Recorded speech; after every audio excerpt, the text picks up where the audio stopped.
Your section 2.2 here, and then and I think he would have gone through this with you. I'll just remind you of a few things, but you're going to have to try to practice these on your own. If you get them done and want me to check them all, I will. But I'll just give you a little guidance kind of on these. Um, so, like the key things you have to know are, of course, your slope intercept form. You're going to have to know your point slope equation, uh, like that. You're going to have to know that if the slope of parallel lines, like if I have line A and I want it parallel to line B, those slopes would always equal some constant number. So, in other words, if I have a slope of a half and I want a line parallel to it, let's call that line A, then line B would also have to have that slope of a half. And if we're talking about perpendicular lines, say the slope of A is a half, and I want line B to be perpendicular to A, then I'd have to do the negative or opposite reciprocal of it. Okay. If you know like this concept that, hey, if I want to be a perpendicular line, I got to flip it. Parallel line, I want to use the same slope. And then how to use this equation, you pretty much can master all these things.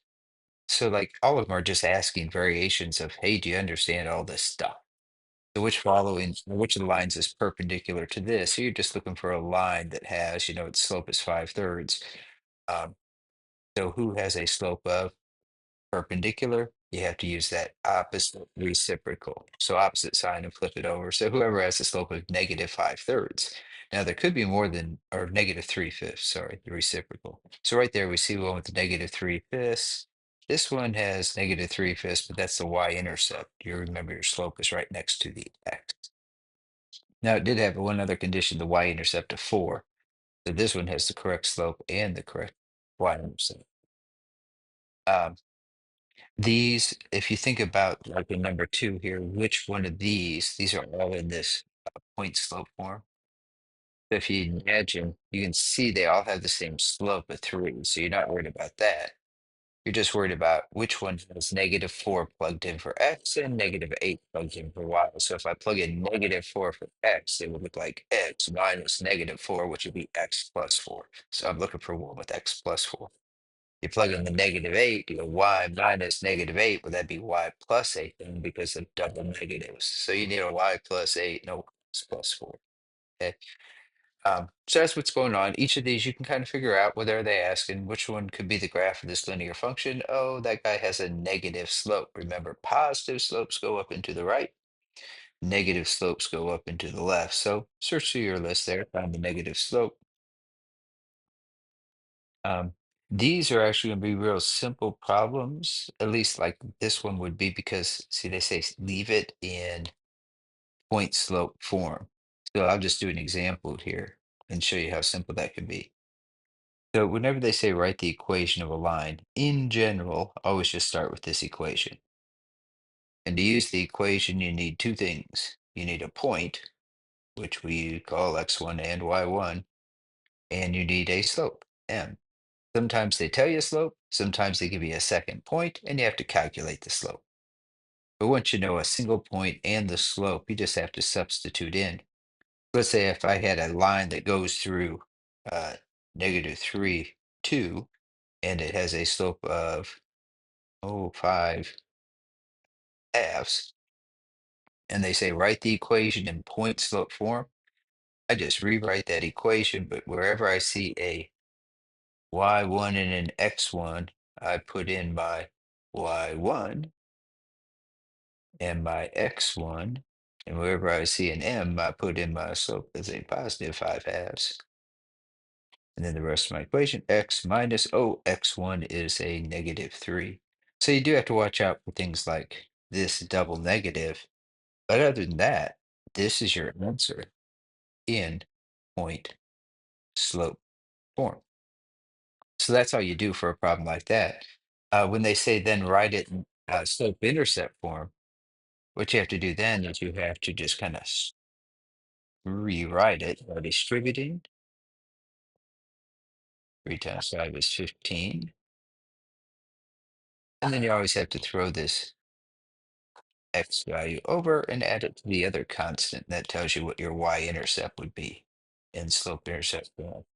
See here, I'm going to treat 2 as a 4 over 2 so that it has a common denominator with 15, so it's 19 over 2. So that's all they mean when they say put it in slope-intercept form. Alrighty, let's see here. The 2 points, they give you those, so you plot those things on your graph over there. Find the equation. So they want you to find the equation in slope-intercept form for the line that passes through the 2 points. Well, you're going to have to calculate your slope first. So let me just do an example here. Let's say I had this, same directions. I'd graph my points, -4, 8. I'm not going to be real precise here. 5, 0, something like that. Looks like you'd already graphed your points. So I've got similar points. And then you draw the line through it. They just want you to find the equation of the line. So your first step now, if you've drawn your 2 points, which you have, but you've already graphed those two, um, there's a couple of ways of finding slope. One way is you could just count the rise and count the run here. 1, 2, 3, 4, 5, 6. 1, 2, 3, 4, 5, 6, 7, 8, 9. So it looks like, based on your drawing, if those are correctly graphed, it went down 6, and I think I went over 9. So you could just grab your slope from that. These are both divisible by 3, so you'd want to simplify. Okay. So if that's your slope, if you have those graphed right, that'd be great. In my example over here that I'd started before I saw your points, if I wanted to for mine, I could graph them and count them just like you did. Or I could calculate my slope. Now, when I calculate slope, it does not matter which ones are x1 and y1 and x2 and y2. In this case, though, I'm going to make this my x1 and my y1, and this my x2 and my y2, and I'll explain why I chose that way in a second. So I'll go 8 minus 0, change in y, over -4 minus 5. So my slope for my problem is -8/9. I'd put that negative on top. And then, just like you're going to have to do, now you're going to have to calculate the equation. I'm going to calculate my equation for my 2 points. So I found my slope. You can find yours by the graph or by doing that calculation. And then I grab my point slope equation. And again, I can use any pair of points I want to for x1 and y1. I've labeled them, up here, but I could switch and change my mind if I wanted to. But I'm going to use this x1 and y1 just like I labeled it. And I chose these because it's going to make my math down here easier. I'm going to go y minus my y value, my y1, which is now 0. And so I was kind of thinking ahead. I love it when we can put zeros in because they're easier to do the math with. And minus my x value 5. And so there would be, I'd have to distribute my 8/9 here because they wanted the answer in that slope intercept form. There we go. That'd be my answer for this in slope-intercept form. Okay.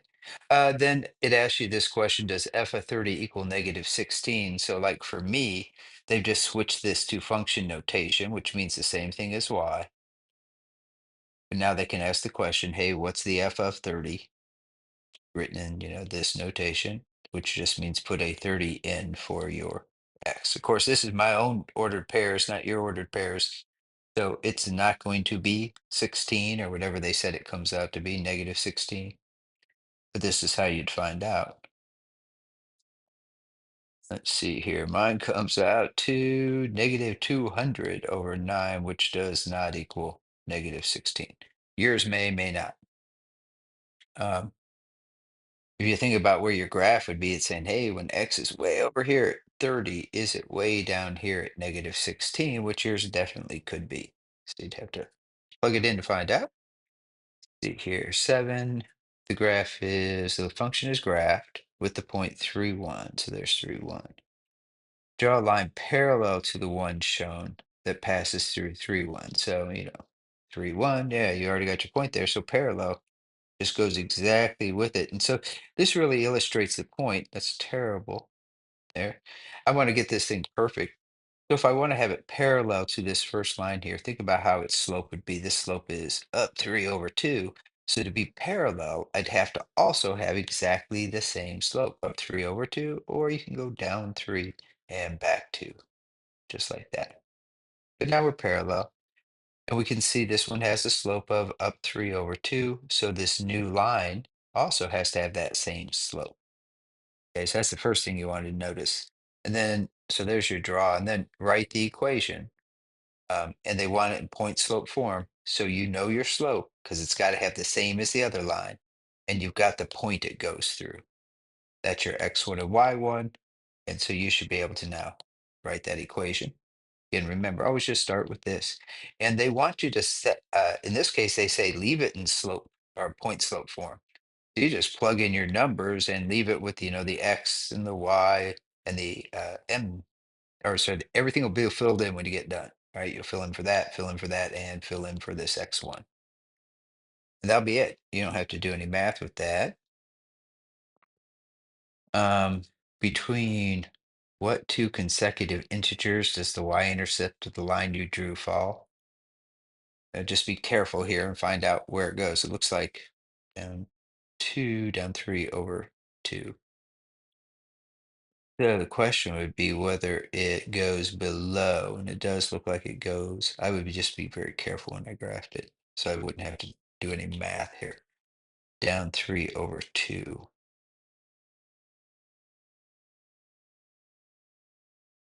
So it looks like the y values are between what, -3 and -4, because they said for integers. Looks like it's in between there. Determine the exact value of the y-intercept. So uh, let me just show you how I'd find my y-intercept. Um, well, see here. Well, I would just, the easiest way is just what I did on this last problem. Put it in the slope intercept form, and there's my y-intercept. Or at any time, if you want a y-intercept, you can take your equation. So here I've got my equation. I haven't really changed it to any other form. And whenever somebody says, hey, what is the y-intercept? So this is -5. All you have to do is you plug in a 0 for x. 0 for x. So if I plugged in a 0 for x, what that does is tells me what's the y value when x is 0. And you can see I get 40 over ninth, which then I didn't have to calculate that slope intercept form. I could just plug in that 0 and find my y-intercept. So that does it for that page. The other page, second part, this 2.3, these guys are all very similar, a little more uh, application, I'd say. Find mile distance D goes from Chicago if they're headed towards the city is 58 miles per hour.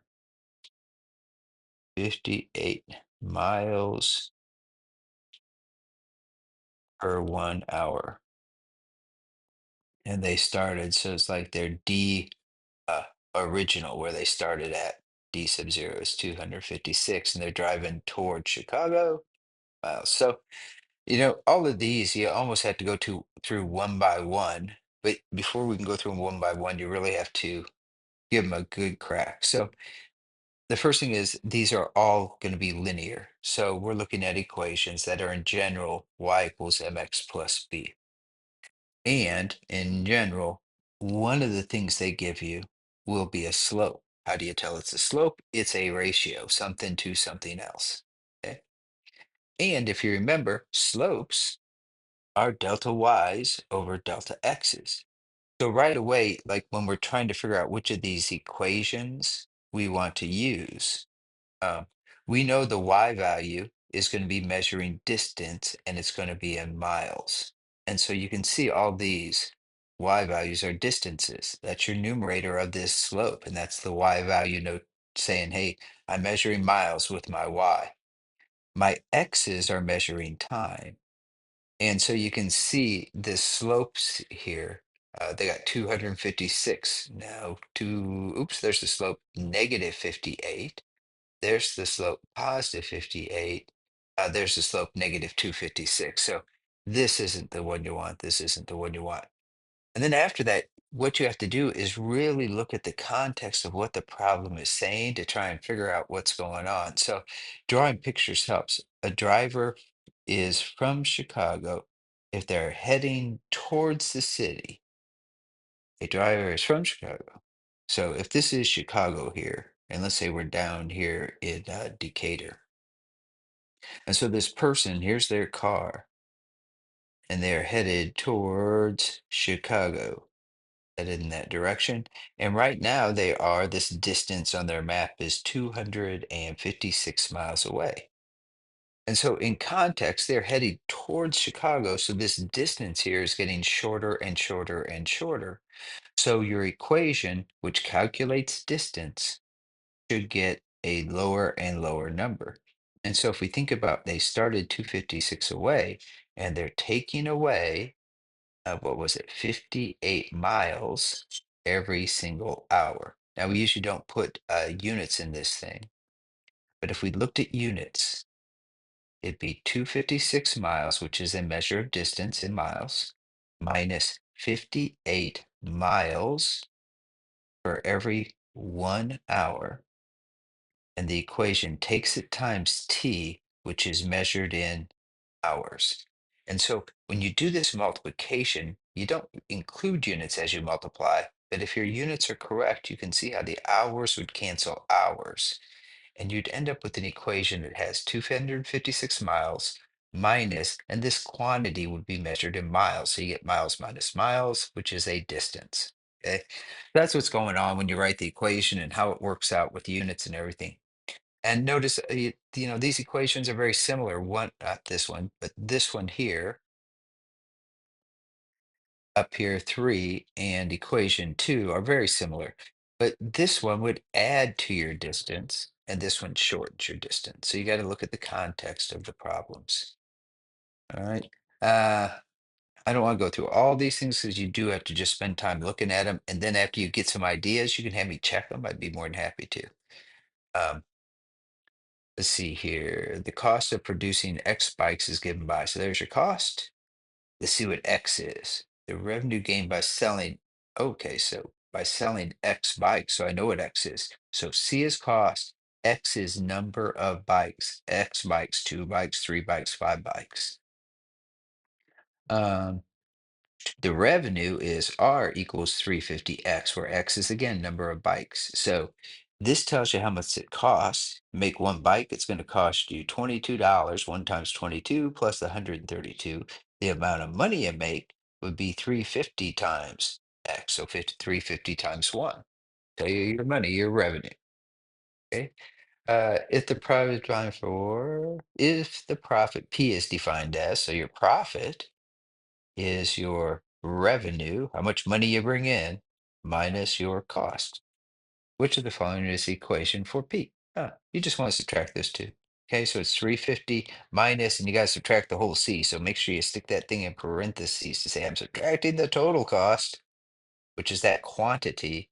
And then, of course, you have to distribute the negative, giving you a minus 132. So it's this 350 minus 132, which gives you a 1, I don't know, 18 or something like that. Minus 22x. That would be your profit. Whichever one that comes up to, that is not 118. That would be 218. Obviously, my math is wrong here. No, it's 132.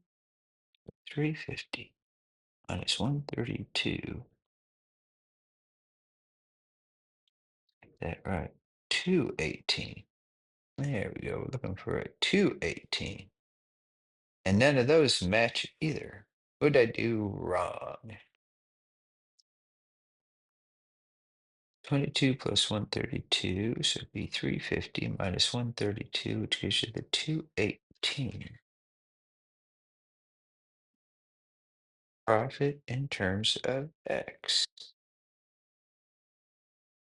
Oh, there it is. My bad. Sorry.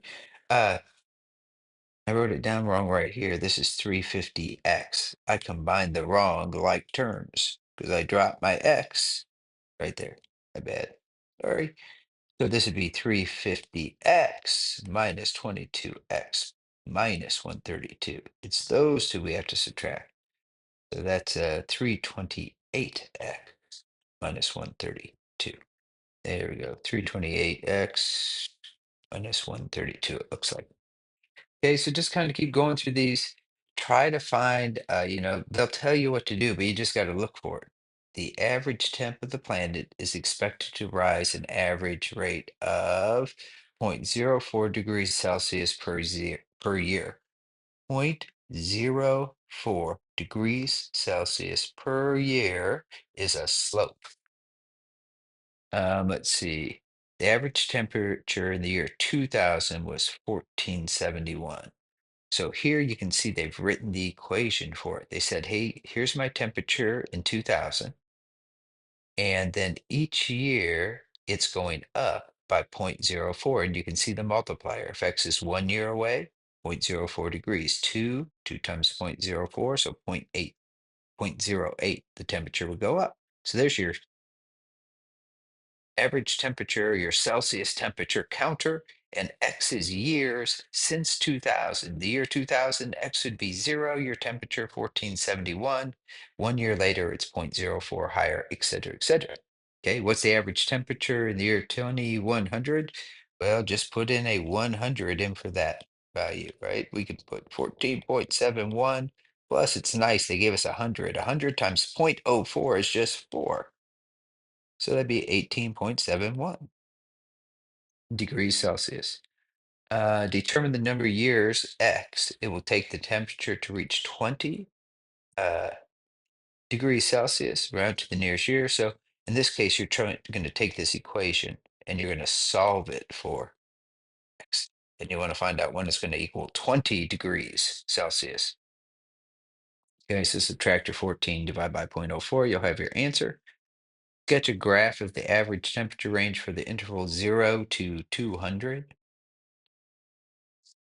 Be sure to label your axis. Well, your axes are already pretty much labeled for you. Celsius. X is years since 2000. Okay, so maybe add that to it. Um, you could, this thing's going to be going up just like this. It's just a line. I guess we better start. So this is like not quite correct because in the year 0, which would correspond to the year 2000 right here, the temperature is 14.71. So 14.71 is our starting, and it just goes up and to the right. Okay. Um, and I suppose we should put an arrow on this because it keeps continuing on like that. Oh, and they want for 0 to 200? Nope. Sorry. So since this is 200 right here, let's end it right there. Okay. Now, again, clean this up. I can probably figure out what your teacher's trying to get you to do here, which is, yeah, it stops here, but you should find that highest Y value. Okay. All you gotta do is plug a 200 into the equation. It'll tell you what the Y is. So take 200, stick it in right there for that X. Do the math there. It's going to be what, 200 times 4? It's going to be like an 8-degree change, I think. So this top number is like 22.71 or something like that. But make sure you find out what that is exactly by just putting it into a calculator. What does the model predict the average global temperature to be in 2200? Well, that's what I just told you to make sure you calculate. So yeah, put that in there and find out what that temperature is going to be. You'd put in 200. So number 4 here, Fabio is driving away from Albany towards Buffalo along Interstate 90 at a speed of 62 miles per hour. So I always call this my given stuff. We're going for Albany to Buffalo, A to B, Interstate 90, constant rate. So our speed, we're going 62 miles per hour. That's a slope. After driving for 1.5 hours, his distance is 221 miles away from Albany.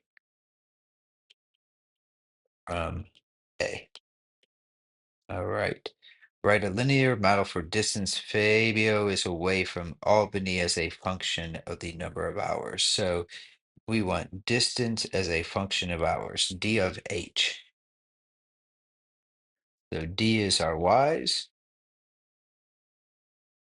and x's are the h's, essentially. So um, I can right away tell I got an ordered pair here. I've got 1.5 hours. He is 221 away from Albany. Here's what's going on. If you want a picture of it, this is north, south, east, and west. So here's Albany. We're trying to measure the distance from Albany as he goes west and heads this way towards Buffalo. And we know that he is right here after 1.5 hours. He is a distance of 221 away from Albany. And as he moves, as he keeps driving this way, we want an equation that calculates how far he is, not to what's be Buffalo, but how far away from Albany he is. So it's going to be adding distance. Our equation will be, so we know we're going to be adding some distance when we write it. Okay. Um, so let's go ahead and write this thing in point slope form. So that's part A here, and I'm over here at part B. Y minus y1 equals m times x minus x1. We've got a point, y minus 221 equals your slope, 62 miles per hour, x minus x1, 1.5. There's an equation. And it says write it in point slope form. So we're done with that. Now put it in slope intercept form. Notice this y equals mx. X is our h's, d is our y equals mx plus b here. We just got to distribute. Y minus 221 equals 62x minus, let's see here, that's 93, I think. And then we throw our 221 over. So I'll just add that to the 93, 221. So that's going to be like 228 or something like that. I'm guessing there, double check my numbers. Um, but then they want it written in function notation. So as a final answer, you'd say, well, d of h, my distance as a function of hours is 62 h's. My distance I keep traveling for each hour plus 228. And that's it for B. How far away from is Fabio from Albany when he started the trip? But if you let t equal 0, then at the beginning of the trip,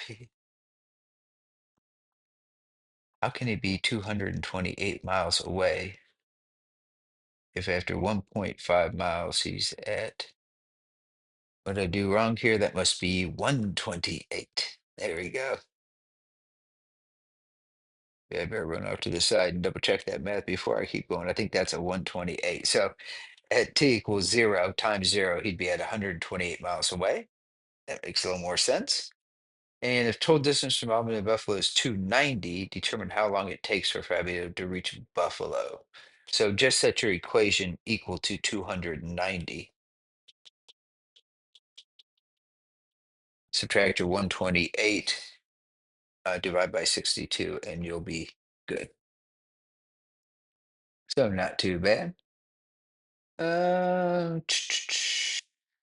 And then let's see here. Number 5, a particular rocket taking off from Earth's surface uses fuel at a constant rate. There's a rate, a constant rate. That means slope. This thing has a slope of minus 12.5 gallons per minute. Notice I even put a minus sign in there because it's using it. So it's going to decrease your fuel. And look at that. You start with this many and you're losing it at 12.5 gallons every single minute you're trying to launch your rocket.